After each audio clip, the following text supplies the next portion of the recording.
Harry Potter and the Chamber of Secret, Chapter 13, The Very Secret Diary. Hermione remained in the hospital wing for several weeks. There was a flurry of rumor about her disappearance when the rest of the school arrived back from their Christmas holiday, because of course everyone thought she has been attacked. So many students flew past the hospital wing trying to catch a glimpse of her around Hermione's beds. Heard that Madame Pomfrey took out her curtain again and placed them around Hermione's bed to spare her the shame of being seen with a furry face.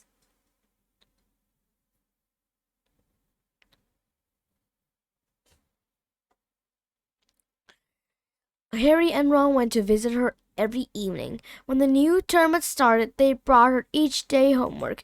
If I'd spread Whisker, I'll take a break from work, said Ron, tipping a stack of books on Hermione bed's bedside table one evening. Don't be silly, Ron. I've got to keep up, said Hermione briskly. Her spirit was greatly improved by the fact that all hair had gone from her face, and her eyes were turning slowly back into brown. I don't suppose you got any new leads, she added in a whisper so that Madame Pomfrey couldn't hear her. Nothing, said Harry gloomily. Whisper so that Mama couldn't hear her. Nothing, said Harry gloomily. I was sure it was Malfoy, said Ron about the 100th time. What's that? Asked Harry, pointing something gold sticking out from under Hermione's pillow. Just a get well card, said Hermione hastily, trying to poke it out of sight, but Ron was too quick for her. He pulled it out, flicked it open, and read aloud. To Miss Granger, wishing a speedy recovery from your concerned teacher, Professor Gilderoy Lockhart, Order of Merlin, 3rd class, honorary member of Dark Force Defense League, and 5-time winner of Witch Weekly Most Charming Smile Award. Don't look at Hermione, disgusted. You sleep with this under your pillow? But Hermione was spared answering by Madame Pomfrey sweeping over with her evening dose of medicine. Is Lockhart the smartest bloke you've ever met, or what? Ron said to Harry as they left to Monterey and started to stare toward Gryffindor Tower. Snape had given them so much homework Harry thought he was likely in the 6th year before he finished it. I was just saying you wish you had asked Hermione how many rat tails you were supposed to add in the hair-raising potion when an angry outburst from floor above reached their ears. That's Filch, said Harry. Harry muttered as they hurried up the stair and paused out of sight, listening hard. You don't think someone else had been attacked, said Ron tensely. They stood still, their head inclined toward Filch's voice, which sounded quite hysterically. Even more work for me, mopping all night. All I haven't got enough to do. No, this is a final straw. I'm going to Dumbledore. His footsteps receded, and they heard a distant door slam. They poked their head around the corner. Filch had clearly been managing his usual lookout post. They were once again on the spot where Mrs. Norris had been attacked. They saw the glance that Filch had been shouting at. A great flood of water stretched over half the corridor, and it looked as though it was still seeping from under the door of Moaning Myrtle's bathroom. Now Filch had stopped shouting. They could hear Myrtle wail echoing from bathroom wall. Now, what's up with her? Let's go and see. Sarah, and holding the ropes over the ankles so they stepped through the great wash of water to the door, bringing its out-of-door order sign, and ignored it as always, and entered. Moaning Myrtle was crying, if possible, louder and harder than ever before. She seemed to be hiding down her usual toilet. It was dark in the bathroom because the candle had been extinguished in the great rush of water they had both They had left both wall and floor soaking wet. "What's up, Myrtle?" said Harry. "Who's that?" clucked Myrtle miserably. "Come to throw something else at me?" Harry waded across her cubicle and said, "Why won't I throw something at you?" "Don't ask me," Myrtle shouted, emerging from a wave of yet more water which splashed an already sopping floor. Here I am minding my own business and something it's think it's funny to throw a book at me.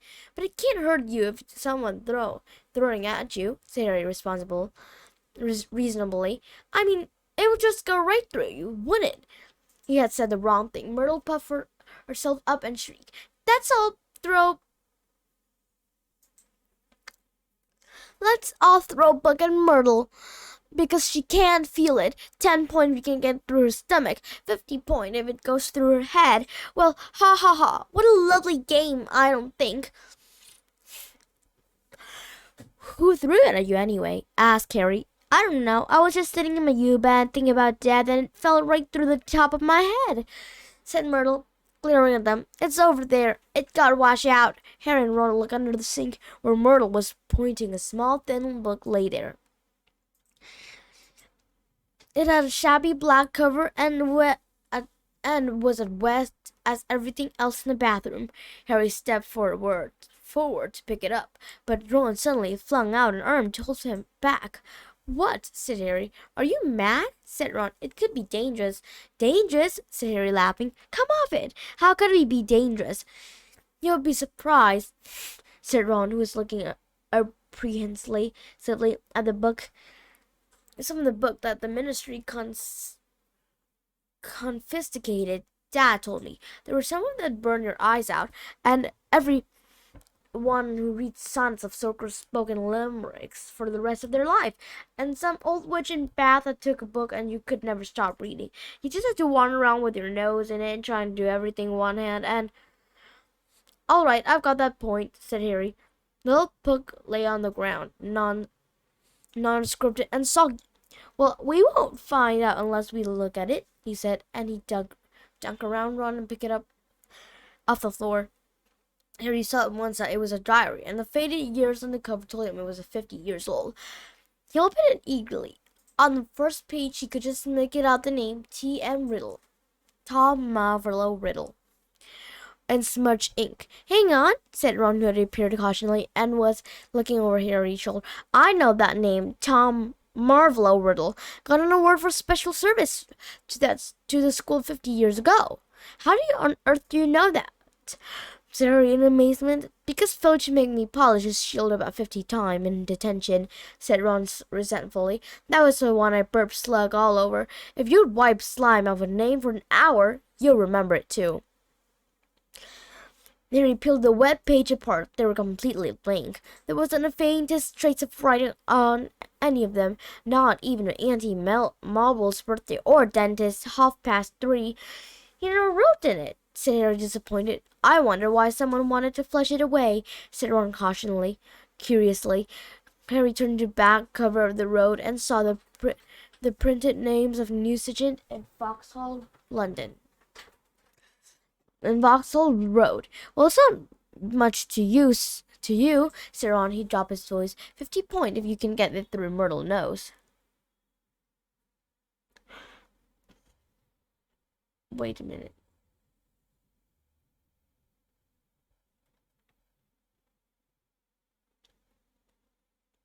Hermione left the hospital wing, the whisker, tailless, and for free. At the beginning of February, her first evening back in Gryffindor Tower, Harry showed her Tom Marvolo Riddle diary and told her the story of how they found it. "Ooh, it might have a hidden power," said Hermione atheistically, taking the diary and looking at it closely. If it has, it's hiding them very well," said Ron. "Maybe it's shy. I don't know why you don't chunk it, Harry. I wish I knew why someone did try to chunk it, Harry. I wouldn't mind knowing how Riddle got an award for special service to Hogwarts either. Couldn't have been anything," said Ron. "Maybe he got 30 owls or save a teacher from a giant squid." Maybe he murdered Myrtle. Maybe he murdered Myrtle. That would have done everyone a favor. But Harry couldn't tell from the arrested look on Hermione's faces that she was thinking that what he was thinking. What? Said Ron, looking from one to another. Well, the Chamber of Secrets was opened 50 years ago, wasn't it? He said. That's what Malfoy said. Yeah, said Ron slowly. And this diary's 50 years old, said Hermione, tapping it excitedly. So, oh, Ron, wake up, snapped Hermione. We know the person who opened the chamber last time was expelled 50 years ago. We know Tom Riddle got an award for special service to the school 50 years ago. Well, what if Riddle got a special award for catching the hair of Slytherin? His diary would probably tell us everything. Where the chamber is, and how to open it, and what sort of creature live in it. The person who behind the attack this time wouldn't want that lying around, would they? That's a brilliant theory, Hermione, said Ron, with just one tiny little flaw. There's nothing written in this diary. But Hermione was pulling her wand out of bag. It might be invisible ink, she whispered. She tapped the diary 3 times and said, "A Parisium." Nothing happened. Undaunted, Hermione shoved her wand back in her bag and pulled out what appeared to be a bright red eraser. "It's a revealer. I got it in Diagon Alley," she said. She drew apart on the giant reader first. Nothing happened. "I'm telling you, there's nothing to find in there," said Ron. "Riddle just got a diary for Christmas and couldn't be bothered filling in it." Harry couldn't explain, even to himself. Why couldn't he just throw Riddle's diary away? The fact that was, even though he knew the diary was blank, he kept absent-mindedly picking up and turning the page as though it was a story he wanted to finish. And while Harry was sure he had never heard the Tom Riddle before, it still seemed to mean something to him. Almost as though Riddle was his friend that he would had when he was very small and half forgotten, but this was sure. He'd never had friends before Hogwarts. Dudley had made sure of that. Nevertheless, Harry was determined to find out more about Riddle, so the next day at break he had handed for a trophy room to examine Riddle's special word, accompanied by interested Hermione and a thoroughly unconvinced Ron, who told them he'd seen enough of trophy room to last him a lifetime. Riddle's burnished gold shield was tucked away in the corner cabinet and didn't carry detail of why it had been given to him. Good things too, or it'll be even bigger and I'll still be polishing it, said Ron. However, they did find Riddle's name on an old medal for magical merit and on the list of old head boy. "He sounded like Percy," said Ron, wrinkling his nose in disgusted. "Perfect. Head boy. Perfectly. Probably top of every classes. Do you say that's a bad thing?" said Hermione in a slightly hurt voice.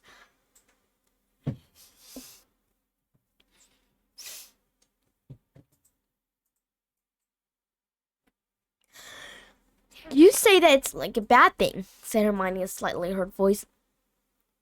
The sun had now begun to shine weakly on Hogwarts again. Inside the castle, wait a minute. The mood had grown more hopeful. There had been no more attacks since those on Justin and near Headless Dick, and Madame Pomfrey was pleased to report that mandrakes were becoming moody and secretive, meaning that they were fast leaving childhood. The moment their ink cleared up, they'll be ready for repotting again, Harry heard her telling Filch kindly one afternoon. And after that, it won't be long until we're cutting them and stewing them, and you'll have Mrs. Norris back in no time. Perhaps the hair Slytherin had lost his or her nerve, thought Harry. It must have been riskier and riskier to open the Chamber of Secret, with the school so large and suspicious. Perhaps the monster, whatever it was even now settling itself down from Herbinus for another 50 years.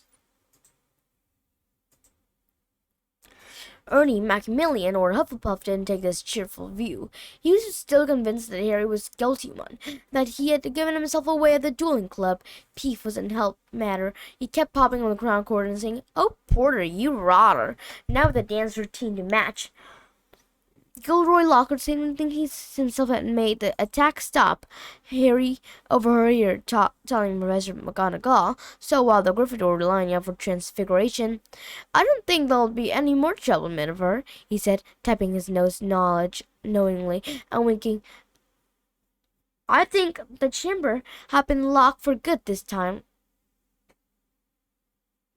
The culprit must have known it was only a matter of time before he caught them. Rather sensible to stop now, before I came down hard on them. You know, what the school needs is a moral booster. Wash away the memories of last term. I wouldn't say any more just now, but I think it's no just a thing. He tapped his nose again and strode off.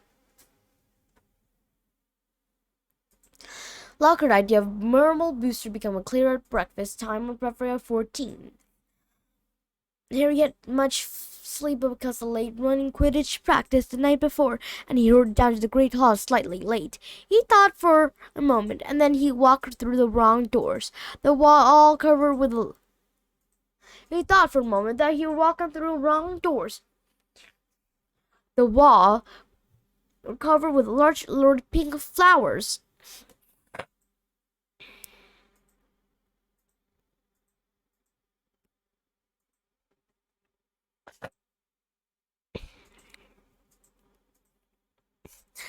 Worse still, a heart-shaped confetti was falling from a pale blue ceiling. Harry went over to the Gryffindor table, where Ron was sitting looking sickened, and Hermione seemed to have come over rather giggly. "What's going on?" Harry asked him, sitting down and wiping confetti off his bacon. Ron pointing to the teacher table, apparently too disgusted to speak. Lockhart was wearing a lurid pink robe to match the decoration and was waving for silence. The teacher on either side of him were looking stony-faced. From there, where he sat, Harry could see a muscle going in Professor McGonagall's cheeks. Snape looked as though someone had just fed him a large beaker of Skilligrew. "Happy Valentine Day!" Lockhart shouted.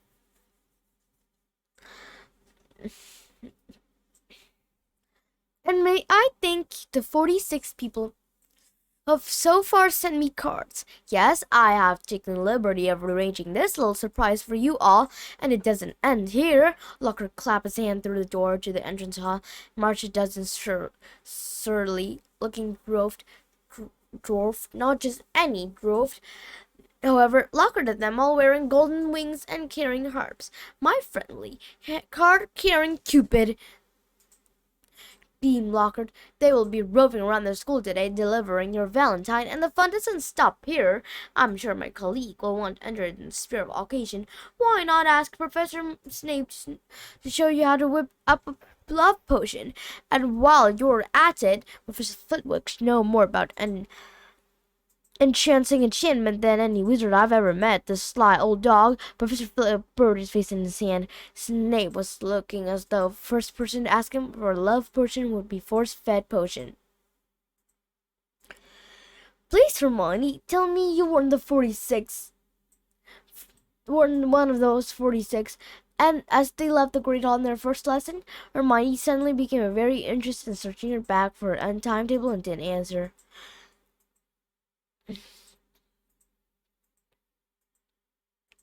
All day long, the dwarf kept barging into the classes to deliver Valentine, to the annoyance of the teacher, and late that afternoon as the Gryffindor were walking upstairs for charm, one of them caught up with Harry. "Oi, you Harry Potter!" chatted a particular grim-looking dwarf, elbowing people out of the way to get to Harry. Hot all over the thought of being given a Valentine in front of a queer of first years, which happened to include Ginny Weasley. Harry tried to escape. The dwarf, however, cut his way through the crowd by kicking people's shins and reached him before he'd gone 2 paces. "I've got a musical message delivered to Harry Potter in person," he said, twanging his harp in a threatening sort of way. "Not here!" Harry hissed, trying to escape. Stay still!" grunted the dwarf, grabbing hold of Harry's bag and pulling him back. "Let me go!" Harry snarled, tugging. With a loud ripping noise, his back split into 2s. His book, wand, parchment, and quill spilled onto the floor, and his ink bottle smashed over the lot. Harry scrambled around trying to pick it all up before the dwarf started singing, causing something of hold in the corridor. "What's going on here?" came the cold, drawling voice of Draco Malfoy. Harry started stuffing everything feverishly into his ripped bag, desperately to get away before Malfoy could hear some musical Valentine. "What's all this commotion?" said another familiar voice as Percy Weasley arrived. Losing his head, Harry tried to make a run for it, but the dwarf seized him around the knees and brought him crashing to the floor. "Right," he said, sitting on Harry's ankle. "Here is your singing Valentine. His eyes are as green as a fresh pickled toad. His hair is as dark as a blackboard. I wish he was mine. He's really divine. The heroes conquered the Dark Lord." He would have given all the golden richer to evaporate on the spot, trying to ventilate laugh along with everyone else. He got up, his feet numb from weight of the dwarf, as Percy Weasley did his best to disperse the crowd, some of whom were crying with mirth. Off you go. The bell rang 5 minutes ago. Off to class now," he said, shooing some of the younger students away. "And you, Malfoy." Harry, glancing over, saw Malfoy stop and catch up something. Leering, he showed it Grabe and Goyle, and Harry realized that he got a riddle diary. "Give that back," said Harry quietly. "Wonder what Porter written in this," said Malfoy, who obviously had noticed the year on the cover. "I thought he had Harry's own diary hushed over onlookers." Ginny was staring from diary to Harry, looking terrified. "Hand it over, Malfoy," said Percy sternly. "When I've got a look," said Malfoy, waving the diary tauntingly at Harry. Percy said, "as a school prefect," but Harry had lost his temper. He pulled his wand and shouted, "Expelliarmus!" And just as Snape had his charm occurred, so Malfoy found the diary shooting out of his hand out in the air. Ron, grinning broadly, caught it. "Harry," said Ron loudly, "no magic in the corridor. I'll have to report this, you know." But Harry didn't care.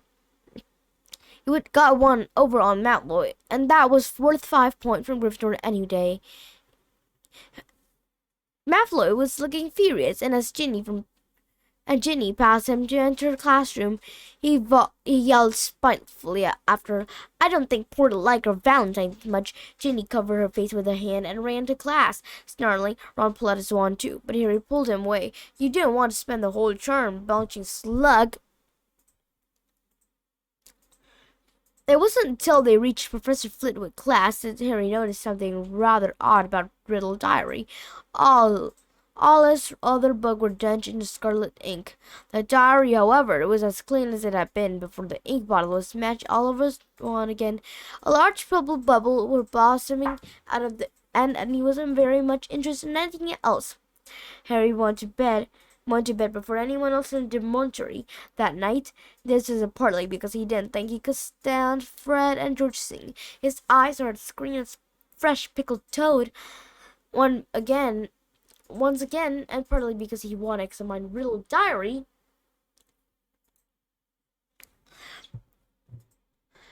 He knew that Ron thought he was wasting his time. Harry sat on his four-poster and flicked through the blank page.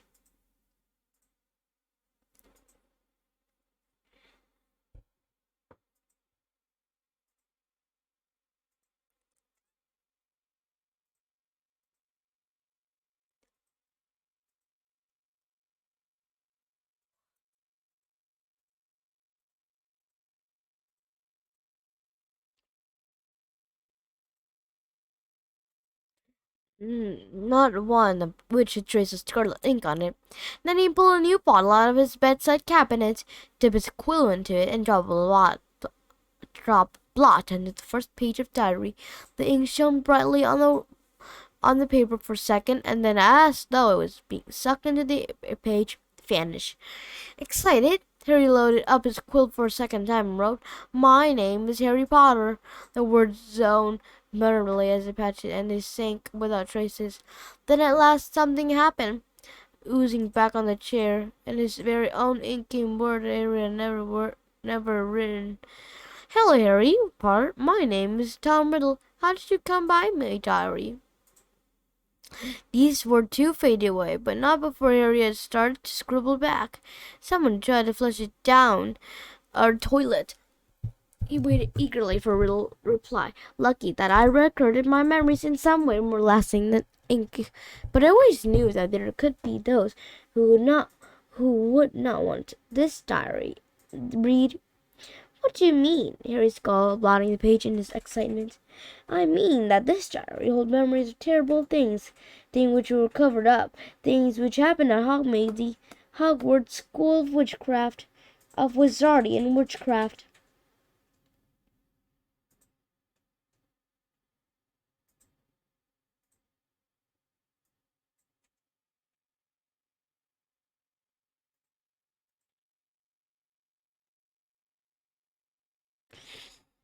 That's where I am now, Harry wrote quickly. I'm at Hogwarts, and horrible stuff has been happening. Do you know anything about the Chamber of Secrets?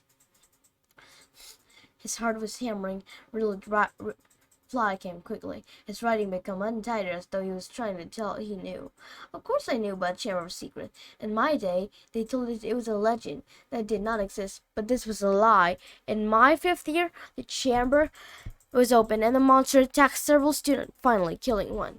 I caught the person who opened the chamber and he was expelled, but the headmaster, Professor Tippett, saying that such a thing had given and such a thing that had happened at Hogwarts, forbade me to tell the truth till a story was given out to that girl died in a freak accident. They gave me a nice shiny engravement trophy for my trouble and warned me to keep my mouth shut. But I knew it could happen again. The monster lived on, and the one who had power to release it was not in prison. Harry nearly upset his ink bottle in his story to write back. It's happening again now. There have been 3 attacks, and no one seems to know who's behind it. And who was it last time? I can show you if you'd like, came Riddle's reply. You don't have to. Take my word for it. I can take you inside my memory of the night when I caught him.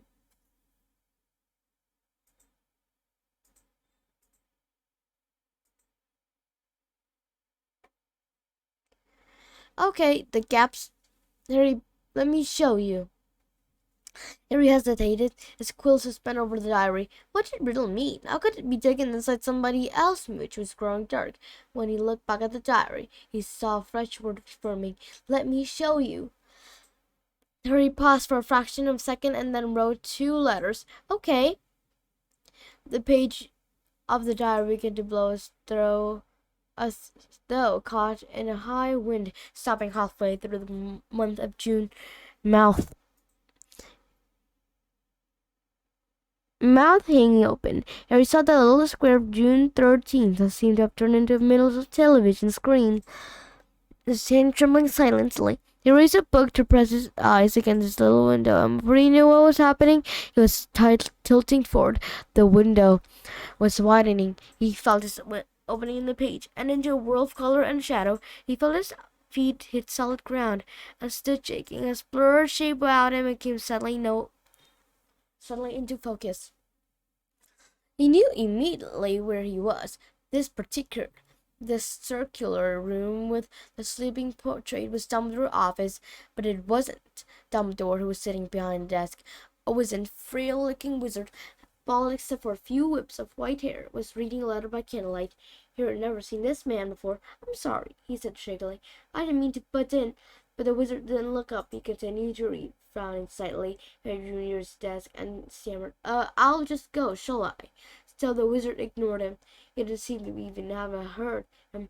Thinking that the wizard might be deaf, Harry raised his voice. Sorry I disturb you. I'll go now. Yelf shouted.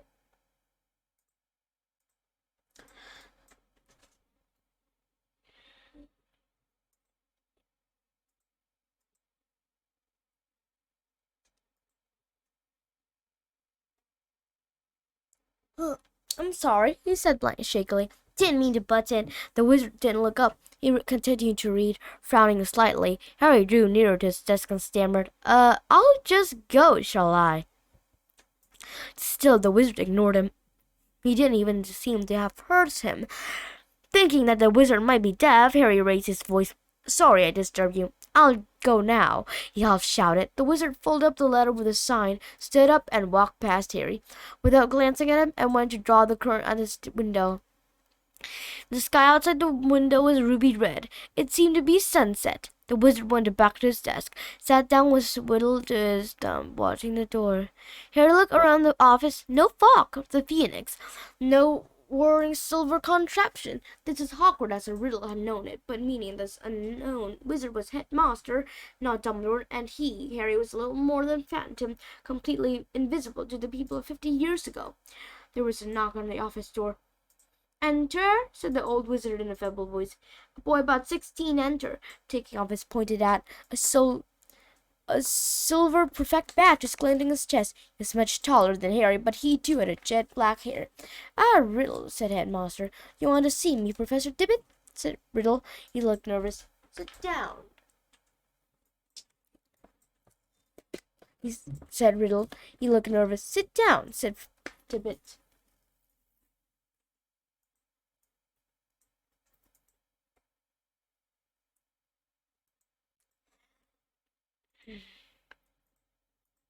"I've been just reading the letter you sent me." "Oh," said Riddle. He sat down, gripping his hand together very tightly. "My dear boy," said Tippett kindly, "I cannot possibly let you stay at my school over the summer. Surely you can want to go home for the holiday. "No," said Riddle at once. "I'd just rather stay at Hogwarts than go back to that. You live in a Muggle orphanage during the holiday, I believe," said Tippett curiously. "Yes, sir," said Riddle, reddening slightly. "You are Muggle-born, half-blood, sir," said Riddle. "Muggle father, witch mother." "And are both your parents?" "My mother died just after I was born, sir. They told me at the orphanage she was just lived long enough to name me. Tom after my father, Marvolo after my grandfather."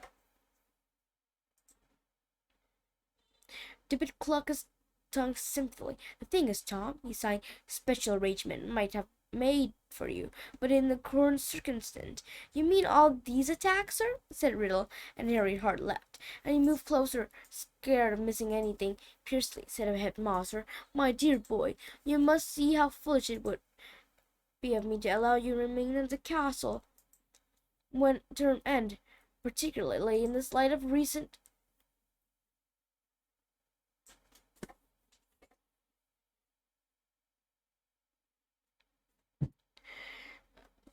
"We are near locating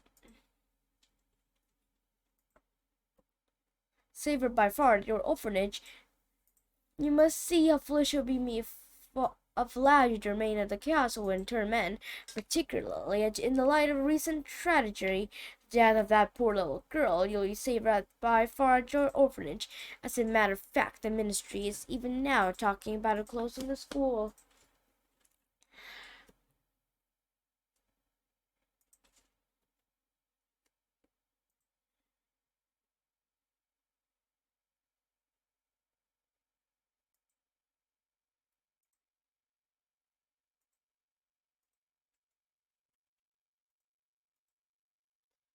"What is there for as a matter of even now talking about closing the school?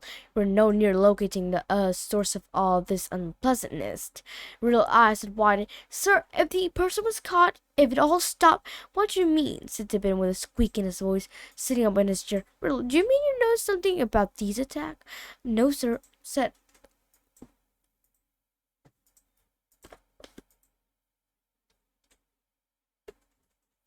"No, sir," said Riddle quickly, but Harry was sure it was the same sort of no that he himself had given Dumbledore. Tippett sank back, looking faintly disappointed. "You may go, Tom." Riddle slid off his chair and stumbled out of the room. Harry followed him down the moving spiral staircase. They went, emerging next to the gargoyle, the darkening corridor. Riddle stopped, and so did Harry, watching him. Harry could tell that Riddle was doing some serious thinking. He was biting his lip, his forehead furrowed, and though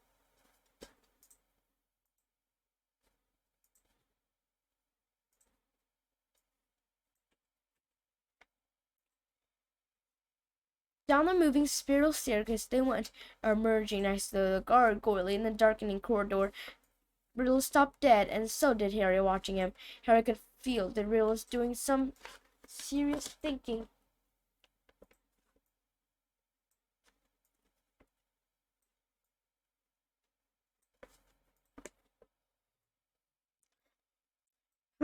Harry gliding noiselessly behind him.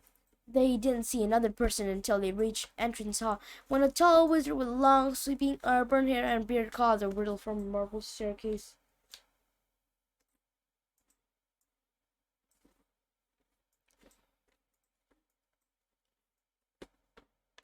"What are you doing, wandering around this late, Tom?" Harry gasped at the wizard. He was none other than a 50 years younger Dumbledore. "I had to see the headmaster, sir," said Riddle. "Well, hurry off to bed," said Dumbledore, giving Riddle exactly the kind of penetrating stare Harry knew so well. "Best not to roam this corridor these days." "Not since," Harry sighed heavily. Bade Riddle good night and stroke off. Riddle watched him out of sight and then moved quickly, headed straight down the stone step to the dungeon, with Harry in hot pursuit. But to Harry's disappointment, Riddle led him not in the hidden passageway or secret tunnel, but the warrior dungeon in which Harry had potioned with Snape.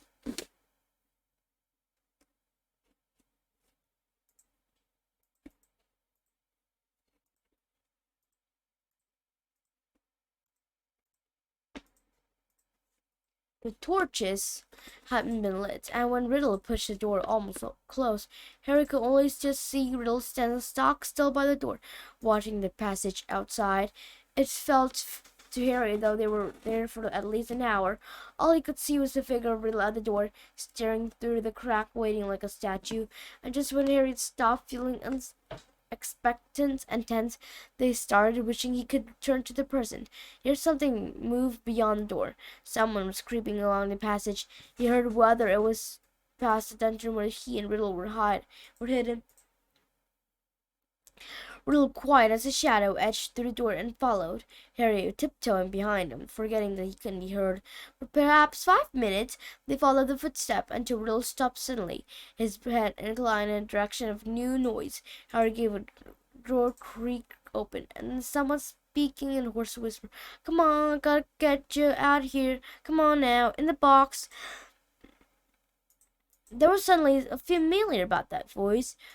Riddle suddenly jumped around the corner. Harry stepped up behind him. He could see a dark outline for a huge boy who was crouching in front of an open door, a very large box next to it. "Evening, Rubius," said Riddle sharply.